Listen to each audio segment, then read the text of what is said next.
Hello friends, welcome to my channel bond equity. आज की video में मैं डिस्कस करने वाला हूं ऐसे ट्रेडिंग स्टाइल के बारे में जिसको मैं खुद अपनाता हूं और उससे सक्सेस भी पाता हूं। जी हां, ऐसे ट्रेडिंग स्टाइल अगर आप देखेंगे, अगर आप ऑब्जर्व करेंगे तो आपको डेफिनेटली इसमें सक्सेस मिलने वाली है। तो आप पूरी वीडियो में बने रहें और देखिए, इस ट्रेडिंग स्टाइल के बारे में पूरी जानकारी लीजिए। अगर आपको अच्छा लगे तो आप मुझे कमेंट बॉक्स में लिख कर भी बता सकते हैं कि आपको इससे फ़ायदा हुआ कि नहीं हुआ। पिछले कुछ वीडियोस भी मैंने बनाए थे, वो डिस्क्रिप्शन बॉक्स में मैं उसका लिंक डाल दूंगा, जो इसी ट्रेडिंग स्टाइल पे डिपेंड थे और उसमें मुझे सक्सेस भी मिली। वो वीडियोस भी आप मेरे चैनल पर जाकर देख सकते हैं। ऐसे मैंने कम से कम 5-6 वीडियोस ऐसी बनाई हैं अलग अलग स्टॉक्स के बारे में जिसमें सक्सेस मिली है और बहुत अच्छे प्रॉफिट्स मिले हैं, एटलीस्ट 50% के। ऑलराइट, 25 to 50% तक के प्रॉफिट मिले हैं with in 15 to 20 days. Alright, तो ये बहुत ही अच्छा सक्सेस रेशियो होता है, तो आप उन वीडियोस को जाकर डिस्क्रिप्शन बॉक्स में जाकर देख सकते हैं। तो चलिए, आज की वीडियो हम शुरू करते हैं। कुछ फैक्टर्स जान लेते हैं, कौन कौन से फैक्टर्स हैं जो इस स्टाइल में साथ देते हैं। कुछ ऐसे ट्रेड्स के एग्जांपल भी दूंगा जो मैंने खुद भी लिए थे और मैंने उन पर वीडियो भी बनाई थी। तो फ्रेंड्स, अगर आप स्टॉक ट्रेडिंग करते हैं तो ब्रेकआउट लेवल्स को आइडेंटिफाई करना बहुत ही महत्वपूर्ण हो जाता है। अगर आप ब्रेकआउट लेवल्स को आइडेंटिफाई कर पाते हैं तो देखिए, यकीन मानिए, आपको कम समय में अधिक प्रॉफिट होने की संभावना बनी रहती है। तो ब्रेकआउट लेवल को आइडेंटिफाई करना ही महत्वपूर्ण नहीं होता है, ब्रेकआउट फैक्टर्स को जानना भी बहुत महत्वपूर्ण होता है। ब्रेकआउट फैक्टर्स की भी मैं चर्चा करूंगा। मैं आपको ये बता दूं कि अगर आपको ब्रेकआउट लेवल आइडेंटिफाई करना है तो आप कैसे आइडेंटिफाई करेंगे, ये भी बहुत जरूरी होता है। तो ये भी मैं आपको वीडियो में बताऊंगा। आप बने रहिए वीडियो में। वीडियो अच्छा लगा तो लाइक जरूर कर दीजिएगा। हाँ, तो मैं बात करता हूँ ब्रेकआउट फैक्टर्स की। तो ब्रेकआउट फैक्टर्स वो होते हैं जिनके सहयोग से आप टारगेट्स को बहुत जल्दी अचीव कर पाते हैं। और अगर ब्रेकआउट बहुत बड़ा ब्रेकआउट है तो यकीन मानिए टारगेट्स भी बहुत बड़े होते हैं और बहुत जल्दी अचीव हो जाते हैं। It depends on the market. Market अगर बुलिश है तो टारगेट्स बहुत ही जल्द अचीव हो जाते हैं बड़े ब्रेकआउट में, और अगर मार्केट साइडवेज है तो भी टारगेट्स अचीव होंगे, लेकिन थोड़ा सा समय ले सकते हैं। इट डिपेंड्स कि वो किस चार्ट पर हम उसको ब्रेकआउट को आइडेंटिफाई कर रहे हैं। वीकली और मंथली चार्ट पे अगर हम देख रहे हैं तो उसमें उसका एक अलग टाइम फ्रेम होता है, डेली चार्ट पे एक अलग टाइम फ्रेम होता है। तो उसकी भी हम चर्चा आगे वीडियोस में करेंगे। फिलहाल हम बात करेंगे ब्रेकआउट फैक्टर्स की। तो कौन कौन से ब्रेकआउट फैक्टर्स होते हैं, आइए हम उनको जान लेते हैं। सबसे महत्वपूर्ण फैक्टर जो होता है वो होता है वॉल्यूम का। जी हाँ, अगर आपने ब्रेकआउट लेवल पर कोई भी पोजीशन बनाई है, बाइंग की या सेल की, तो वॉल्यूम को देखना बहुत ज़रूरी होता है। अगर आप वॉल्यूम के आधार पर कोई भी ट्रेड लेते हैं तो आपका ट्रेड सक्सेसफुल होने के पूरे पूरे चांसेस रहते हैं। जी हाँ, 95% चांसेस रहते हैं कि आपका वो ट्रेड सक्सेसफुल होगा, और 95% की सक्सेस बहुत अच्छी सक्सेस होती है स्टॉक मार्केट में। जी हाँ फ्रेंड्स, और बड़े लेवल्स भी आपको देखने को मिलते हैं कम समय के अंदर। तो ये डिपेंड करता है कि आपने वो पोजीशन किस टाइम फ्रेम के लिए बनाई है, small time frame, mid time frame या फिर लार्ज टाइम फ्रेम के लिए। तो वॉल्यूम्स को देखना बहुत ही ज़रूरी होता है। आगे मैं वीडियो में आपको इसके कुछ एग्जांपल्स भी दूंगा, तो आप बने रहिए वीडियो में। अगला फैक्टर है ईएमए, यानी कि एक्सपोनेंशियल मूविंग एवरेज। जी हाँ, अगर आप एक्सपोनेंशियल मूविंग एवरेजेस के आधार पर काम करते हैं तो भी आपको कई बार सक्सेस देखने को मिलती है। एक्सपोनेंशियल मूविंग एवरेजेस क्या होते हैं? Exponential moving averages short term के लिए भी होते हैं, मिड टर्म के लिए भी होते हैं, लॉन्ग टर्म के लिए भी देखे जाते हैं अलग अलग चार्ट्स पर। तो इसके बारे में भी मैं चर्चा करूंगा, आपको चार्ट्स पे लेके जाऊंगा, तो आप बने रहिए वीडियो में। हम अगले फैक्टर की बात कर लेते हैं पहले। अगला महत्वपूर्ण फैक्टर होता है फंडामेंटल का। जी हाँ, अगर फंडामेंटली मजबूत कंपनी है, उसमें आप पोजीशन बनाते हैं, तो देखिए चांसेस होते हैं कि आपका जो ट्रेड बेकार नहीं जाएगा, सक्सेसफुल होकर रहेगा। क्योंकि अगर आप किसी ऐसे स्टॉक में फंसते हैं जो फंडामेंटली मजबूत नहीं है और वो बढ़े जा रहा है, उसमें आप ब्रेकआउट लेवल पे देखते हैं, तो आपको लगता है कई बार कि वो ब्रेकआउट है, लेकिन कई बार आप उसमें फंस सकते हैं, क्योंकि वो ऑपरेटर्स के द्वारा बढ़ाए गए स्टॉक्स होते हैं। उनमें आप फंसेंगे तो उसके बाद आपका वो रेट शायद दोबारा देखने को ना मिले जहां पर आपने बाइंग की हुई है। इसलिए फंडामेंटल देखना भी बहुत जरूरी होता है। एक और महत्वपूर्ण फैक्टर वो होता है सेक्टर स्ट्रेंथ का। अगर आप किसी भी सेक्टर से जुड़े हुए स्टॉक में ट्रेड करना चाहते हैं तो आप पहले ये जान लें कि उस सेक्टर में कितनी स्ट्रेंथ है।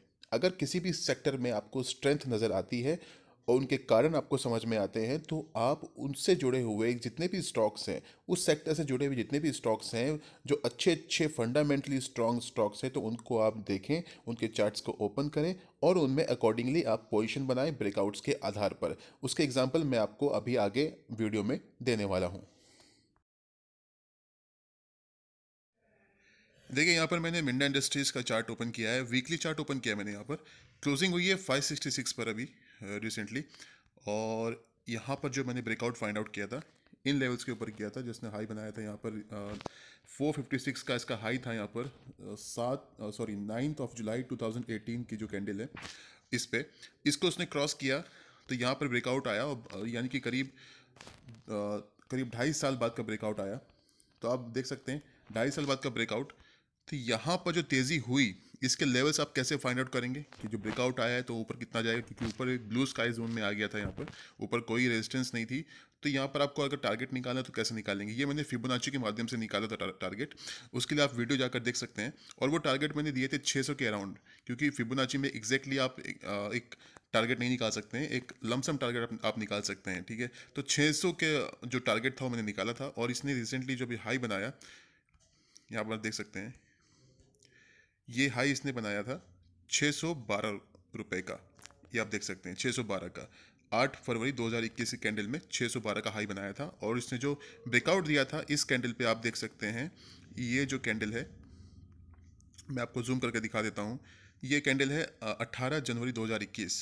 ऑलराइट, 18 जनवरी 2021 की कैंडल में इसने ब्रेकआउट दिया और टारगेट आया 8 फरवरी 2021, यानी कि करीब करीब 20 दिन के बाद। तो आप देख सकते हैं बड़ी अच्छी तेज़ी हुई, 450 के लेवल के से इसने ब्रेकआउट दिया और उसके बाद टारगेट हुआ 612 रुपये का।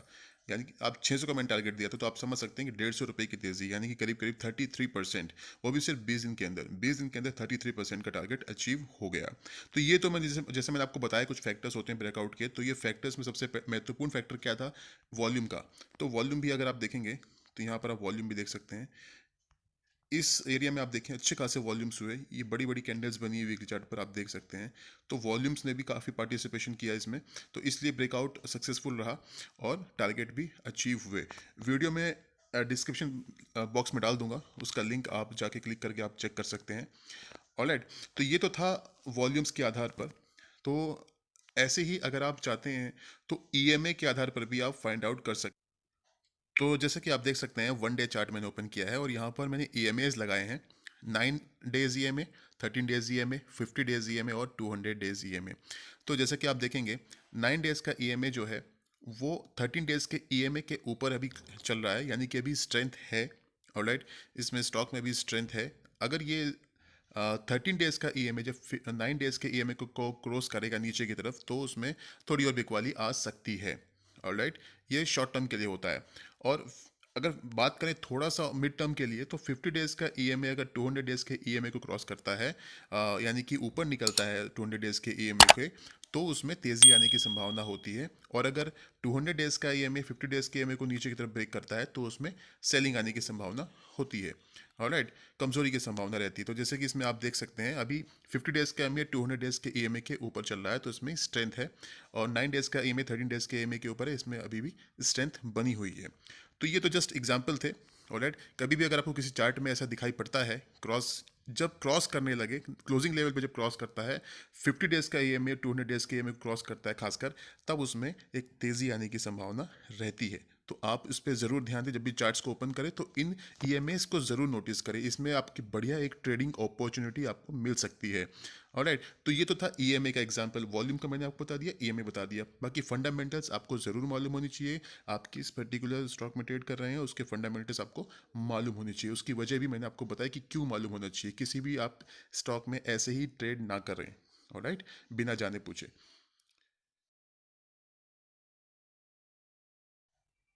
तो यहाँ पर मैंने एक और चार्ट लगाया है कोल इंडिया का। 2 दिन पहले इसकी कॉल मैंने अभी हाल ही में दी थी, मैंने एक वीडियो बनाई थी इस पर कोल इंडिया पर। उसका टारगेट भी मैंने सेट किया था। वो वीडियो भी आप जाकर देख सकते हैं, डिस्क्रिप्शन बॉक्स में मैंने लिंक डाल दिया है, आप वहाँ पे लिंक को क्लिक करके चेक कर सकते हैं। ऑलराइट, चलिए इसके बारे में थोड़ा सा डिस्कशन कर लेते हैं। अभी भी देखिए इसमें अपॉर्चुनिटी अच्छी खासी बनी हुई है। जैसे कि मार्केट में शार्प फॉल देखने को मिला था फ्राइडे को, तो उसके चलते भी इसमें थोड़ी सी गिरावट आई। हालांकि ये ऊपर गया था, मार्केट गिरा था लेकिन ये ऊपर गया उसके बाद, लेकिन जब शार्प फॉल कंटिन्यू रहा तो इसमें सिर्फ 2-2.5% की गिरावट आई। लेकिन अभी भी ये ब्रेकआउट लेवल के ऊपर ही सस्टेन कर रहा है, ये इसकी मजबूती को दिखाता है। ऑलराइट, और जैसे कि मैंने आपको बताया था उस वीडियो में कि सरकारी जो स्टॉक्स हैं, PSU स्टॉक्स हैं, उनमें रैली देखने को मिल रही है और ये भी उसका एक अच्छा बड़ा भागीदार होगा। तो इसमें भी अच्छी खासी रैली देखने को मिलेगी, जो कि ये वॉल्यूम्स भी इसके दर्शा रहे हैं। आप वॉल्यूम्स देख सकते हैं, अच्छे खासे बड़े बड़े पीक्स, बड़े बड़े वॉल्यूम्स देखने को मिल रहे हैं। ये दिखाता है कि इसमें कितनी अच्छी स्ट्रेंथ बनी हुई है। ऑलराइट, तो जैसे कि चलिए हम डिस्कस करते हैं इसका ब्रेकआउट लेवल। तो आप यहाँ पर देख रहे होंगे, ये मैं आपको बता दूं, 13 अप्रैल 2020 के जो कैंडल है, यहाँ पर आप देखें इसने हाई बनाया था 152 रुपये का। उसके बाद इसने फिर 1 जून 2020 की जो कैंडल है, मैंने वीकली चार्ट ओपन किया है, तो यहाँ पर इसमें आप देखेंगे यहाँ पे इसने 149.75 का हाई बनाया था। ऑलराइट, यहाँ पर 152 का और यहाँ पर 149 का। तो इस इन दोनों लेवल्स को इसने यहाँ पे देखिए आसपास के लेवल्स बनाए। 150 के ऊपर ये निकल नहीं पा रहा था, तो 150 के ऊपर ये निकला और यहाँ पर सस्टेन भी कर रहा है। तो ये क्या दिखाता है? ये इसकी स्ट्रेंथ को दिखाता है। अब जो मार्केट में थोड़ी सी भी बुलिशनेस आएगी, तो ये स्टॉक ऊपर की तरफ भागेगा। ऑलराइट, और यहाँ पर ब्रेकआउट ऑलरेडी हो चुका है। देखिए इसने हाई भी बनाया था 163 रुपीज़ का फ्राइडे के सेशन में। ऑलराइट, क्योंकि लेकिन मार्केट में गिरावट रही तो इसमें भी थोड़ी प्रॉफिट बुकिंग आई, वो उससे फ़र्क नहीं पड़ेगा। लेकिन ये ऊपर के लेवल्स भी दिखाएगा। यहाँ पर जिसका नेक्स्ट रेजिस्टेंस है वो 180 रुपीज़ का, ये आप देख रहे हैं 180.45, ऑलमोस्ट 180 रुपीज़ के आसपास का, 178 180 रुपीज़ का इसका नेक्स्ट टारगेट होगा।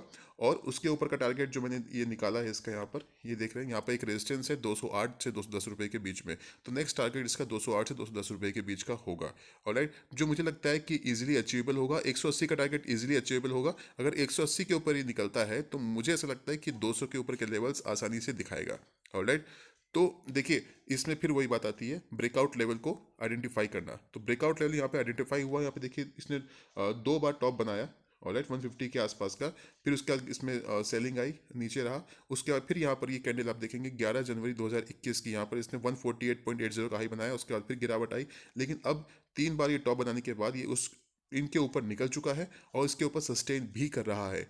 तो ये तीन जो मैंने आपको मेजर फैक्टर्स बताए थे, इसमें देखिए 3 टॉप्स बनाए हैं इसने। ऑलमोस्ट 3 टॉप्स बनाए हैं। इन 3 टॉप्स को क्रॉस करके ये ऊपर निकल रहा है और वॉल्यूम्स भी अच्छे खासे हुए हैं। तो ये जैसे कि मैंने बताया, वॉल्यूम एक मेजर फैक्टर होता है। तो इसका वॉल्यूम इसका मेजर फैक्टर है और ये इसको बहुत ऊपर के लेवल्स दिखाएगा। तो इस वीडियो का लिंक भी मैंने डिस्क्रिप्शन बॉक्स में डाल दिया है। आप चाहें तो उस वीडियो को लिंक पे क्लिक करके जाकर आप चेक कर सकते हैं। ऑलराइट, तो आज के लिए बस इतना ही। अगर आपको वीडियो अच्छी लगी तो लाइक करके मोटिवेट कीजिएगा। अगर आपको कोई क्वेरी है, आप कुछ पूछना चाहते हैं, जानना चाहते हैं या कुछ भी कमेंट करना चाहते हैं तो आप कमेंट भी कर सकते हैं। ऑलराइट, लाइक करके मोटिवेट कीजिएगा, सब्सक्राइब कीजिएगा चैनल को और बेल आइकन को प्रेस करना ना भूलें। शेयर कीजिए अपने दोस्तों के साथ भी। फिर मिलेंगे नई वीडियो में, तब तक के लिए अपना ख्याल रखिए। Bye bye, take care.